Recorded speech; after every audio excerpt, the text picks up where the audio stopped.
नमस्कार दोस्तों, core study YouTube channel पर आप सभी का हार्दिक स्वागत है। तो इस वीडियो में हम 27 अक्टूबर 2023 के करंट अफेयर के बारे में डिस्कस करेंगे और इसका पीडीएफ आप टेलीग्राम ग्रुप से डाउनलोड कर सकते हैं। टेलीग्राम ग्रुप का लिंक नीचे डिस्क्रिप्शन पे दिया गया है। चलिए, ये हमारी पिछली वीडियो के प्रश्न का उत्तर है जो हमने आपसे पूछा था कि भारत का सबसे बड़ा शहर कौन सा है। तो सही उत्तर है option number A, Mumbai Bharat का सबसे बड़ा शहर है। और ये आज का क्वेश्चन ऑफ द डे है आप सभी के लिए कि 19वें एशियन गेम्स 2022 में भारत ने कुल कितने पदक जीते हैं। तो हमारे ऑप्शन है 28 पदक, 38 पदक, 41 पदक या 107 पदक। इसका उत्तर आप सभी कमेंट में जरूर करें। इसका सही उत्तर आपको अगली वीडियो में मिल जाएगा। चलिए शुरू करते हैं आज का करंट अफेयर। पहला प्रश्न है, IQ एयर के वायु गुणवत्ता सूचकांक के अनुसार विश्व का दूसरा सबसे प्रदूषित शहर कौन सा है। तो सबसे प्रदूषित शहर है दूसरा हमारा मुंबई। IQ एयर के वायु गुणवत्ता सूचकांक के अनुसार मुंबई दुनिया का दूसरा सबसे प्रदूषित शहर है। और इस इंडेक्स में जो दिल्ली शहर है ये 6वें स्थान पर है, यानी कि दुनिया का 6वां सबसे प्रदूषित शहर है। पहले स्थान पर है चीन का बीजिंग शहर, ये दुनिया का सबसे प्रदूषित शहर है। दूसरे नंबर पर मुंबई है। इसके अलावा तीसरे नंबर पर पाकिस्तान का कराची है। और चौथे नंबर पर जो इजराइल है, इसका जेरूसलम शहर है, ये चौथा सबसे प्रदूषित शहर है। इसके अलावा 6वें स्थान पर दिल्ली है। भारत के 2 शहर हैं इसमें, दूसरे पर मुंबई और 6वें पर दिल्ली। अगला प्रश्न है, संयुक्त राष्ट्र दिवस कब मनाया गया है। तो ये मनाया गया है 24 अक्टूबर 2023 को। आप देख सकते हैं कि 24 अक्टूबर को यूनाइटेड नेशंस डे मनाया जाता है। तो हाल ही में 24 अक्टूबर 2023 को संयुक्त राष्ट्र दिवस मनाया गया। और वर्ष 1948 से हर साल 24 अक्टूबर को संयुक्त राष्ट्र दिवस के रूप में मनाया जाता है। साल 1945 में सभी के लिए शांति, विकास और मानव अधिकारों का संरक्षण करने के लिए सामूहिक कार्रवाई का सहयोग करने के लिए संयुक्त राष्ट्र की स्थापना की गई थी। जो यूनाइटेड नेशंस है यानी कि संयुक्त राष्ट्र है, इसकी स्थापना 24 अक्टूबर 1945 को हुई थी सैन फ्रांसिस्को में। और इसका मुख्यालय न्यूयॉर्क अमेरिका में स्थित है। और वर्तमान में जो UN है इनके महासचिव हैं एंटोनियो गुटेरेस। अगला प्रश्न है, हाल ही में अंतरिक्ष स्टार्टअप स्काई रूट ने अपने स्वदेशी निर्मित रॉकेट का अनावरण किया है। इसका नाम क्या है। तो इसका जो नाम है यह है विक्रम फर्स्ट। हाल ही में भारत की निजी अंतरिक्ष स्टार्टअप स्काई रूट एरोस्पेस ने अपने स्वदेशी निर्मित विक्रम फर्स्ट रॉकेट का अनावरण किया है। और यह स्काई रूट एरोस्पेस का दूसरा रॉकेट होगा। इसका जो पहला रॉकेट है, जो ये एजेंसी है, इसका जो पहला रॉकेट था ये विक्रम एस है और दूसरा रॉकेट विक्रम 1 है, जिसका सफल परीक्षण भी किया जा चुका है। यानी कि जो विक्रम एस है इसका सफल परीक्षण हो चुका है। और विक्रम 1 एक बहुस्तरीय प्रक्षेपण यान है जो लगभग 300 किलो पेलोड को निचली पृथ्वी कक्षा में रखने की क्षमता रखता है। जो स्काई रूट एरोस्पेस है इसकी स्थापना 12 जून 2018 को हुई थी और इसका मुख्यालय हैदराबाद तेलंगाना में स्थित है। और इसके जो संस्थापक हैं ये पवन कुमार चंदना और नागा भरत डाका हैं। अगला प्रश्न है, देश के पहले नैनो DAP संयंत्र का उद्घाटन कहाँ किया गया है। तो ये किया गया है गांधीनगर में। अब जैसे वो हम DAP की बोरी लेकर आते हैं ना, अब वैसे नहीं आएगी। अब यह एक 500 ml की या 250 ml की एक डब्बी में भी पूरा तरल तरीके से उसे मिलाकर ये बनाया गया है। इसे नैनो DAP कहा जाता है। इसका अब फसलों पर छिड़काव करना होगा। तो हाल ही में केंद्रीय गृह मंत्री श्री अमित शाह ने भारत के पहले नैनो लिक्विड DAP प्लांट का उद्घाटन गुजरात के गांधीनगर में किया है। और नैनो DAP एक नैनो प्रौद्योगिकी आधारित कृषि इनपुट है। इसे भारतीय किसान उर्वरक सहकारी लिमिटेड, जिसे हम इफ्को कहते हैं, इसने तैयार किया है। और इफ्को दुनिया की सबसे बड़ी उर्वरक सहकारी समिति है। इफ्को का फुल फॉर्म क्या है, यह है इंडियन फार्मर्स फर्टिलाइजर्स कोऑपरेटिव, यानी कि भारतीय किसान उर्वरक सहकारी लिमिटेड। इसकी जो स्थापना है, इफ्को की जो स्थापना है, ये 3 नवंबर 1967 को नई दिल्ली में हुई थी और इसका मुख्यालय भी नई दिल्ली में स्थित है। संस्थापक कौन है इसके। इसके संस्थापक हैं उदय भान सिंह जी, नटवर सिंह जी जेठवा।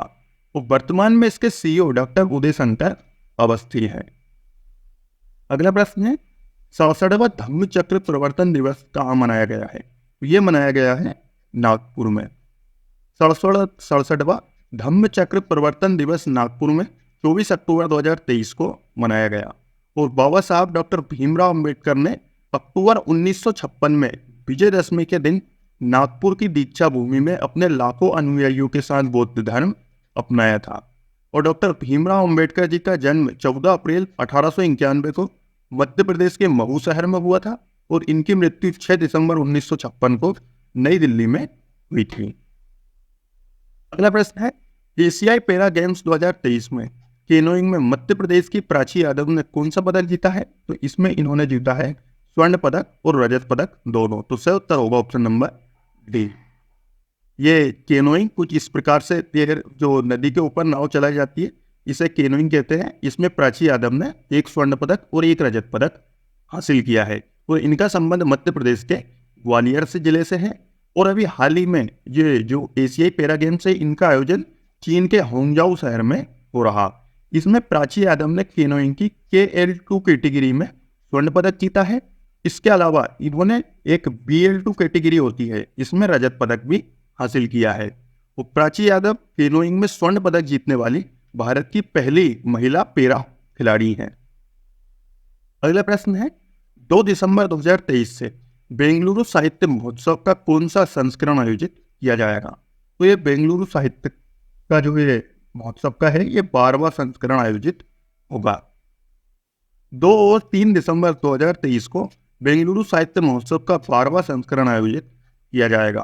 और यह महोत्सव साहित्यिक प्रेमियों और लेखकों को एक साथ आने और स्टोरी टेलिंग के जादू का उत्सव मनाने के लिए एक मंच प्रदान करता है।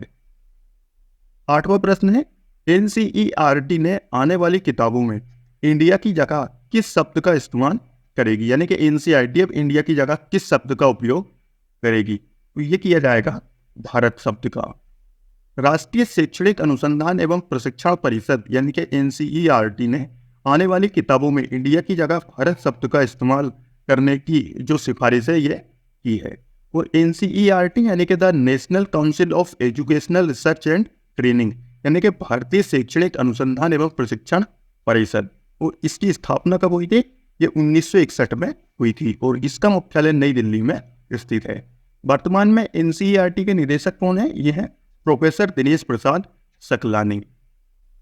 अगला प्रश्न है, हाल ही में किस देश ने भारत को मुक्त पर्यटक वीजा प्रदान करने का निर्णय लिया है? ये लिया गया है श्रीलंका के द्वारा। हाल ही में श्रीलंका ने भारत को मुक्त पर्यटक वीजा प्रदान करने का निर्णय लिया है। और श्रीलंका ने यह जो वीजा मुक्त पर्यटक योजना शुरू की है ये 31 मार्च 2024 तक पायलट प्रोजेक्ट की तरह शुरू की है। इसके अलावा श्रीलंका ने भारत के अलावा भी चीन, रूस, मलेशिया, जापान, इंडोनेशिया और थाईलैंड के यात्रियों को बिना वीजा के यात्रा करने की अनुमति दी है। अब भारतीय जो पासपोर्ट है यानी कि जिनके पास भारत का पासपोर्ट है ये अब 57 देशों में वीजा फ्री यात्रा कर सकते हैं। यानी कि भारत को वीजा फ्री एंट्री 57 देशों में मिलती है। और हेनले पासपोर्ट इंडेक्स में भारत की जो रैंक है ये 80वें स्थान पर है, जबकि 2022 में ये रैंक 87वें स्थान पर थी। 10वां प्रश्न है, भारत और किस देश के बीच अभ्यास हरिमऊ शक्ति 2023 आरंभ किया गया? तो ये किया गया है भारत और मलेशिया के बीच में। हाल ही में भारत और मलेशिया ने अभ्यास हरिमऊ शक्ति 2023 लॉन्च किया है और यह भारत के उमरोई छावनी में आयोजित किया जा रहा। इसके अलावा हाल ही में अभी धर्म गार्जियन 2023 युद्ध अभ्यास भारत और जापान की थल सेना के बीच आयोजित किया गया है। इसके अलावा मालाबार युद्ध अभ्यास ये भारत, अमेरिका, जापान और ऑस्ट्रेलिया की नौसेनाओं के बीच आयोजित किया जाता है। हाल ही में ही वायु प्रहार 2023 युद्ध अभ्यास भारतीय सेना और भारतीय वायुसेना के मध्य आयोजित किया गया है। अब हम 26 अक्टूबर 2023 के यानी जो हमारी पिछली वीडियो थी इसके मध्य प्रदेश इसके करंट अफेयर का रिवीजन करेंगे। पहला प्रश्न है, हाल ही में कहां पर EV Reddy India dashboard launch किया गया? तो ये नई दिल्ली में लॉन्च किया गया है। हाल ही में भारत में कहां पर तिलापिया पार्वोवायरस का संक्रमण का पहला केस मिला है? तो ये रानीपेट में मिला है। हाल ही में भारत के किस शहर की 10 साल की ओवी मालवी ने दुनिया की सबसे कम उम्र की स्कूबा डाइवर बनने का रिकॉर्ड बनाया तो ये बेंगलुरु की है, ओवी मालवीय। देश में पहली बार बिना ब्लड चढ़ाए हार्ट ट्रांसप्लांट कहाँ किया गया है, तो ये अहमदाबाद में किया गया। विश्व ऑस्टियोपोरोसिस दिवस कब मनाया गया, तो ये 20 अक्टूबर 2023 को मनाया गया है। और हाल ही में जारी ग्लोबल रिमोट वर्क इंडेक्स में भारत कौन से वे स्थान पर है, तो भारत 64वें स्थान पर है। इसके अलावा हाल ही में किस भारतीय शतरंज खिलाड़ी ने मैग्सन कार्लसन को हराया है, तो ये कार्तिकेय मुरली ने हराया है। और विश्व सांख्यिकी दिवस कब मनाया गया, तो 20 अक्टूबर को मनाया गया। हाल ही में किसने वित्तीय समीक्षा सॉफ्टवेयर सागर से सारांश विकसित किया है, तो ये CBSE ने विकसित किया है। हार्टलैंड त्रिपुरा परियोजना का उद्घाटन कहाँ किया गया, तो ये त्रिपुरा में किया गया है। इसके अलावा हाल ही में दुनिया की सबसे तीखी मिर्च किसे घोषित किया गया है, तो ये पेपर एक्स को घोषित किया गया। हाल ही में किसने nano structured heart carbon fluorescent नाम एक सामग्री विकसित की है, तो यह IIT बॉम्बे ने विकसित की है। देश का पहला नहरों का शहर कौन सा होगा, तो यह चेन्नई होगा। दोस्तों ये था हमारा 27 अक्टूबर का करंट अफेयर। अगर आपको वीडियो अच्छा लगा हो तो इसे लाइक करें और अपने दोस्तों के साथ भी जरूर शेयर करें। और इसका PDF आप टेलीग्राम ग्रुप से डाउनलोड कर सकते हैं। टेलीग्राम ग्रुप का लिंक नीचे डिस्क्रिप्शन में दिया गया है। मिलेंगे हम नेक्स्ट वीडियो में, तब तक जय हिंद, जय भारत।